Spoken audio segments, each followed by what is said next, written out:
Olá, corujas do Palavras Cruzadas. Esta semana eu vou falar de um livro que trata de um assunto importante para todos nós. Para mim, para você, para todo mundo que está ao seu lado. O livro chama, vamos começar por aqui, Plano B. E eu ganhei esse livro de presente no meu aniversário de uma amiga querida, a Carol Albanese, trabalha comigo, repórter do Jornal da Noite, aqui da TV Bandeirantes.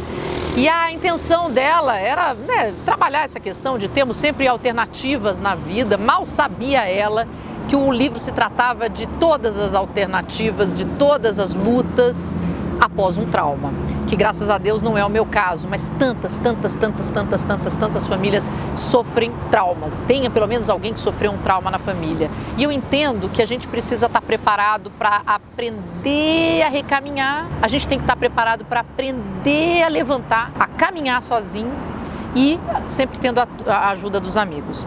Plano B, como encarar adversidades, desenvolver a resiliência e encontrar a felicidade. Agora, esse livro foi escrito pela Sheryl Sandberg e o Adam Grant. O Adam Grant é um psicólogo americano, mas ela é a pessoa que está abaixo do Mark Zuckerberg no Facebook, conhece? Ela é uma COO. Então é uma pessoa extremamente poderosa, é uma pessoa que tem um aporte financeiro gigantesco. E o que acontece? Na página, 3 do livro, eu caí em prantos. Por que cargas d'água? Porque a história é sobre a morte do marido dela, amor da vida dela. E, enfim, eu comecei a traduzir, eu acho que muitas pessoas fazem isso, eu definitivamente faço, principalmente quando é um relato real, eu leio aquilo ali e imagino acontecendo comigo. E isso é terrível, porque o marido dela morreu, ela tem filhos pequenos, como é que ela lida com isso? O chão dela sumiu, ela começa a despencar. E aí ela começa a tentar, durante todo o livro, não digo durante o livro, ela começa a tentar na vida dela retomar como recomeçar, como contar para os filhos que aquilo tinha acontecido de uma forma tão boba caiu, morreu, foi aquela coisa nada esperada. E aí ela cria uma obra que eu acho que é importante para todos nós. Até porque aquela pessoa que não sofreu trauma, mas tem um colega que sofreu, perdeu a mãe, perdeu o pai, perdeu os filhos.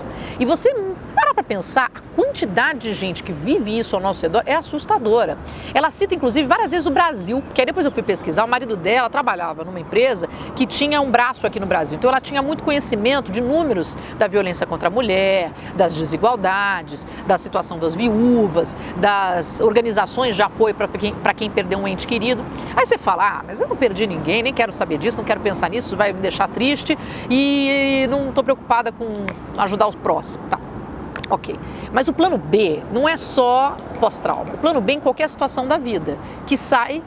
por que nasce o plano B? Porque o plano A deu errado.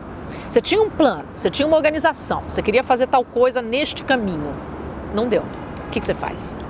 Você apela para o plano B. O plano B acontece quando o A não deu certo, mas você dá para fazer da melhor forma o plano B. E aliás, ela fala isso logo no início, quer ver? Ela diz assim, a vida nunca é perfeita, todos vivemos com algum tipo de plano B. Este livro é para nos ajudar a botar para quebrar com ela. Muito legal. E aí, quando ela relata, ela vai pedindo ajuda para colegas, psicólogos, realmente, ela abriu o coração para mostrar tudo que ela passou nesse início e durante um ano inteiro, e as associações, as pessoas, as histórias que ela conheceu, e aí ela acabou indo atrás, retornar ao trabalho no Facebook, num cargo de altíssima direção, parava para chorar e saía da sala. Você acha que você não pode fazer isso no seu trabalho, você não tem apoio suficiente? Pois bem, a maioria das pessoas não tem. Mas é interessante como, pelo menos nos Estados Unidos, nesse caso, existem muitas associações, acampamentos para as crianças que perderam pais, para ajudar a trabalhar o sentimento. O que você sente? Você sente raiva? Você sente abandono? Você sente medo? Você sente que nunca mais vai voltar à vida? E aí ela toma conhecimento de uma teoria de um psicólogo que eu achei muito interessante. Ela fala assim, olha, são 3 P's que podem prejudicar a volta por cima. A personalização, que é a impressão de que nós temos culpa, a pessoa faleceu, a pessoa foi estuprada, aconteceu uma grande tragédia, a gente tem a percepção de que temos culpa. A permeabilidade, que é a impressão de que o acontecimento vai afetar todos os setores da sua vida, seu trabalho não vai funcionar, você nunca mais vai conseguir ir para academia, você nunca mais vai sorrir na vida, tudo vai afetar tudo.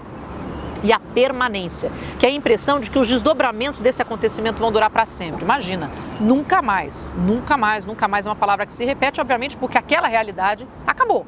É uma nova realidade, é o plano B. Se é horrível, a culpa é minha.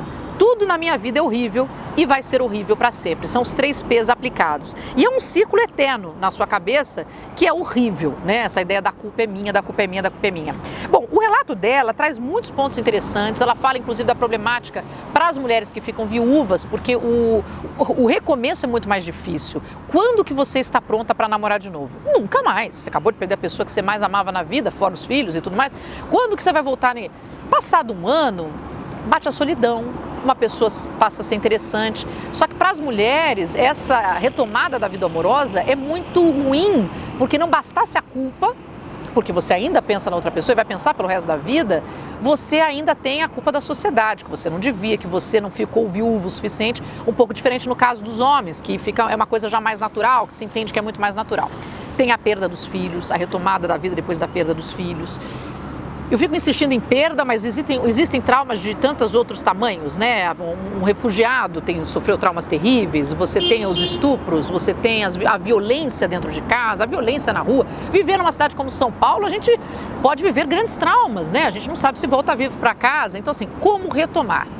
E essa ideia do plano B, mas ela trabalha cada ponto interessante de reestruturação, de você se permitir. E como é que ela fez em casa com 3 crianças, onde ela tinha que trabalhar os sentimentos, permitir que todo mundo falasse, não deixasse a imagem do Dave, que é o nome do marido dela, morrer, que todos tinham direito de estar bravos e que eles podiam expressar isso, todo mundo tinha direito de parar para chorar a hora que fosse, para não ficar guardando aquele sentimento que não é saudável, porque aí você adoece de outra forma.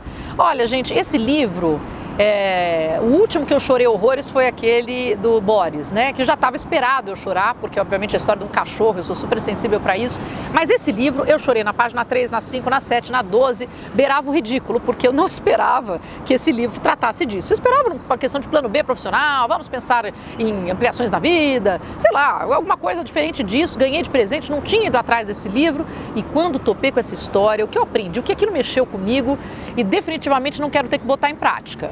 Mas eu acho que é um livro que nos ajuda a ser um grande alicerce para aqueles amigos nossos que perderam, que sofreram, que estão com dificuldades. Aliás, é um grande papel do amigo fazer isso. Você pode estar mais bem preparado. E para o RH das empresas também, porque tem muita coisa que as empresas podem fazer para ajudar o profissional quando ele volta a trabalhar após um grande trauma. Ele não é mais o que ele era, não será tão facilmente, ele precisa de apoio nesse início. Fica a dica, vale de presente, mais um que vale de presente, e eu acho que você deveria ler, porque todo mundo pode aprender muito mais com essa história da Sheryl Sandberg e do Adam Grant, Plano B, como encarar a adversidade, desenvolver resiliência e encontrar a felicidade. Palavras cruzadas, bombando, tô feliz da vida, muito obrigada, agradeço a todos que me escrevem depois lá no post, eu agradeço, adoro o retorno de vocês, por favor, continue fazendo isso, e se você ainda não se inscreveu, clique agora, por favor, não esqueça, porque aí semana que vem já tem novo vídeo, assim que eu colocar no ar você já recebe, me siga nas redes sociais, você pode acompanhar um pouco mais da minha carreira como jornalista. Eu espero que você goste de ler. Se não gosta, assista, veja um pouquinho mais. Quem sabe te interessa algum livro. E, por favor, encontre aqui, são muitos, mais de 50 livros já publicados aqui, mais de 50 resenhas. Você pode encontrar alguma coisa que você gosta. Tem ficção, tem não ficção, tem romance, tem drama, tem biografia. E tem aqueles livros que eu sugiro que você não leia. Uma perda de tempo. Tchau, até semana que vem.